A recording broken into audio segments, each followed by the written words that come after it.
Guys, ये कहानी है मैडम मैरी की, जिन्हें मैरी क्यूरी के नाम से जानते हैं।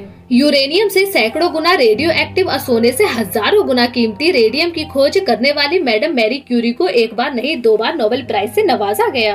एक बड़े मकसद ने उन्हें उनके देश से दूर यहाँ पेरिस बुला भेजा था, जहाँ उसने गरीबी में बहुत साल गुजारे, जहाँ उसकी मुलाकात एक ऐसे इंसान से हुई जो उसी की तरह काबिल और बुद्धिमान था।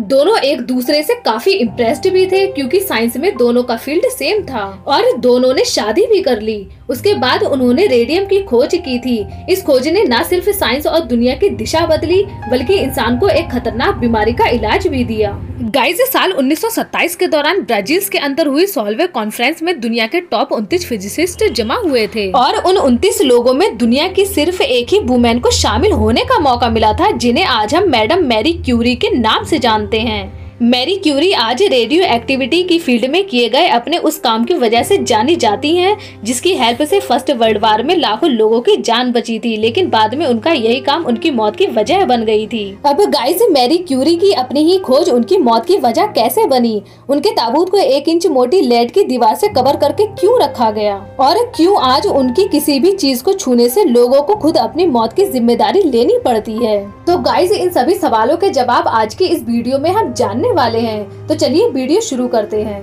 गाइस, मैरी क्यूरी का जन्म 7 नवंबर 1867 के दिन पोलैंड के वार्सा सिटी में हुआ था, जो उस टाइम रशियन एम्पायर का हिस्सा हुआ करता था। बर्थ के टाइम उनका नाम मारिया था, जबकि मैरी नाम उन्होंने 24 साल की उम्र के बाद रखा। मैरी अपने 5 भाई बहनों में सबसे छोटी थी। उनके पेरेंट्स टीचर्स थे, जहां उनकी मां लड़कियों के एक बोर्डिंग स्कूल में हेड टीचर की जॉब किया करती थी। मैरी का बचपन काफी परेशानियों में गुजरा था, क्योंकि उनके पिता अपने देश पोलैंड के एक प्राउड देशभक्त थे, जिसके चलते रशियन अधिकारी उन्हें हमेशा कम सैलरी वाले पोजीशन पर रखते थे और इसका सीधा असर उनके घर की आर्थिक स्थिति पर पड़ता था। इसके अलावा मैरी ने बचपन में ही टाइफस बीमारी के चलते अपनी सबसे बड़ी बहन जोफिया और सिर्फ 10 साल की उम्र में अपनी मां को खो दिया था, जो ट्यूबरक्यूलोसिस डिसीज से पीड़ित थी।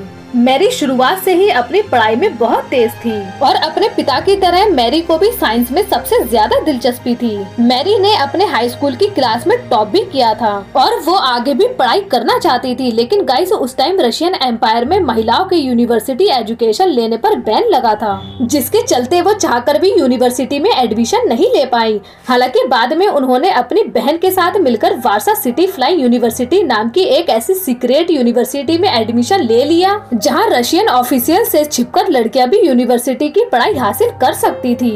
इसी तरह मैरी ने छुपते छिपाते अपनी हायर एजुकेशन कंप्लीट की। इस यूनिवर्सिटी में पढ़ाई कंप्लीट होने के बाद उनकी बहन अपनी पढ़ाई कंप्लीट करने के लिए पेरिस चली गई। असल में इन दोनों बहनों ने एक दूसरे से वादा किया था कि वह पढ़ाई में एक दूसरे की पूरी हेल्प करेंगी। इसलिए जब ब्रोनिस्लावा पढ़ाई के लिए पेरिस गई, तो मैरी ने उनकी हेल्प करने के लिए कई सालों तक ट्यूटर के तौर पर काम किया था, ताकि उनकी बहन की पढ़ाई के दौरान कोई आर्थिक परेशानी न झेलनी पड़े। और फिर साल 1891 में पढ़ाई कंप्लीट होने के बाद ब्रोनिस्लावा फाइनेंस के लिए स्टेबल हो गई। तब उसकी हेल्प से मैरी भी आगे की पढ़ाई के लिए पेरिस शिफ्ट हो गई। गाइस, उस टाइम मैरी की उम्र 24 साल थी और यही वो टाइम था जब उन्होंने अपना नाम मारिया से मैरी रख लिया था। पेरिस शिफ्ट होते ही मैरी ने यूनिवर्सिटी ऑफ पेरिस में एडमिशन ले लिया, जहाँ से उन्होंने अपनी फिजिक्स और मैथमेटिक्स की पढ़ाई कंप्लीट की। गाइस, फिजिक्स और मैथ की डिग्री हासिल करने के बाद मैरी वापस अपने देश पोलैंड लौटना चाहती थी, लेकिन तभी उनकी मुलाकात पियरे क्यूरी नाम के एक इंसान से हुई, जो उस टाइम एक फेमस फिजिसिस्ट हुआ करते थे। दोनों एक दूसरे से काफी इम्प्रेस्ड थे, क्योंकि साइंस में दोनों की फील्ड सेम थी। पियरे मैरी को पसंद करने लगे थे, इसलिए उन्होंने उनसे शादी करने की इच्छा जाहिर की, लेकिन मैरी ने शादी का ये प्रपोजल ठुकरा दिया, क्योंकि वो पोलैंड वापस जाकर अपना करियर बनाना चाहती थी और इस प्रपोजल को मना करके वो वापस पोलैंड लौट गई। लेकिन गाइस, उस टाइम वहाँ पर किसी महिला के लिए करियर बनाना इम्पॉसिबल था और पोलैंड में कुछ साल बिताने के बाद मैरी को भी ये बात अच्छी तरह समझ में आ गई। दरअसल उनके महिला होने की वजह से एक यूनिवर्सिटी के अंदर प्रोफेसर की जॉब के लिए रिजेक्ट कर दिया गया था। इसके बाद पियरे के कहने पर मैरी वापस पेरिस लौट आई और फिर साल 1895 में इन दोनों ने एक दूसरे से शादी भी कर ली। गाइस, शादी के बाद भी मैरी ने अपनी पढ़ाई जारी रखी, जिसके चलते साल 1903 में उन्होंने डॉक्टर ऑफ साइंस की डिग्री हासिल की। मैरी ने अपनी थीसिस रेडिएशन के सब्जेक्ट पर की, जिसको कुछ टाइम पहले हेनरी बेकेरेल नाम के एक फ्रेंच फिजिसिस्ट के द्वारा यूरेनियम के अंदर खोजा गया था। गाइस, असल में मैरी हेनरी बेकेरेल के उस खोज को एक कदम और भी आगे ले जाना चाहती थी और उनके इस रिसर्च में उनके पति पियरे भी उनका मिलकर साथ दे रहे थे। अपनी कड़ी मेहनत से मैरी और पियरे ने इस रिसर्च में एक न्यू एलिमेंट्स की खोज कर डाली जो यूरेनियम से भी 400 गुना ज्यादा रेडियो एक्टिव था। मैरी ने इस एलिमेंट्स को अपने देश पोलैंड के ऊपर पोलेनियम नाम दिया। इसके बाद इन दोनों ने एक और एलिमेंट्स की खोज की जो पोलेनियम से भी 900 गुना ज्यादा रेडियो एक्टिव था, जिसे आज हम रेडियम के नाम से जानते हैं। मैरी और पियरे की ये मेहनत उस टाइम रंग लाई जब साल 1903 में उन्हें उनकी इस रेडिएशन रिसर्च के लिए फिजिक्स में नोबेल प्राइज से नवाजा गया। और इस तरह guys, Marie Curie Nobel Prize हासिल करने वाली दुनिया की फर्स्ट वुमेन बनी।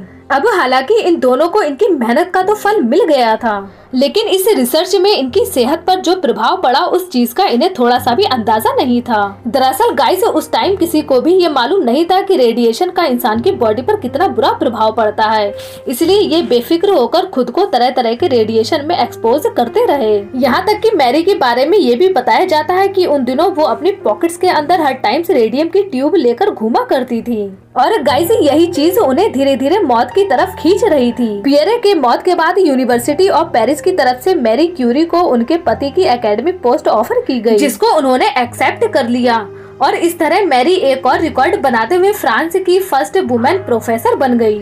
पति की मौत के बाद कुछ सालों का समय मैरी के लिए काफी मुश्किल भरा रहा, क्योंकि पियरे ने उन्हें हर कदम पर सपोर्ट किया था। लेकिन साल 1911 उनकी लाइफ में एक बार फिर से खुशियां लेकर आया। दरअसल 1911 में मैरी क्यूरी को पोलेनियम और रेडियम की खोज करने के लिए केमिस्ट्री में नोबेल प्राइज से नवाजा गया और इस अवार्ड को जीतकर मैरी भी 2 नोबेल प्राइज जीतने वाली दुनिया की फर्स्ट वुमेन बन गई। गाइस, मैरी की लाइफ अभी अच्छी हुई थी कि अचानक फर्स्ट वर्ल्ड वॉर शुरू हो गया और जर्मनी की सेना पेरिस पर हमला करने लगी।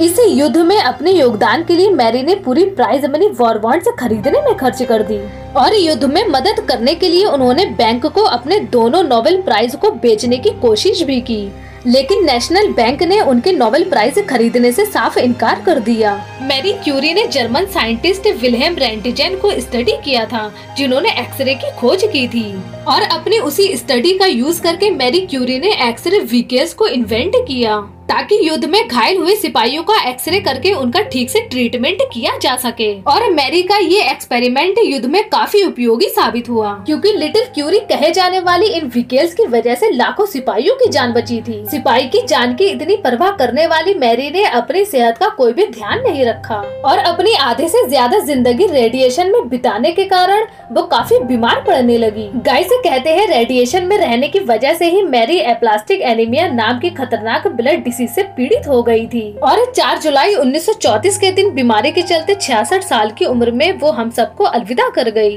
गाइस, मैरी ने अपनी लाइफ में बहुत सी मुश्किलों का सामना किया था, यहाँ तक कि वुमेन्स होने की वजह से जिंदगी भर उनके साथ भेदभाव भी किया गया, लेकिन फिर भी अपनी मेहनत, लगन और जीनियस माइंड के दम पर उन्होंने सभी मुश्किलों को पार करते हुए इतिहास रचा और दुनिया की करोड़ों महिलाओं के लिए एक इंस्पिरेशन बन गई।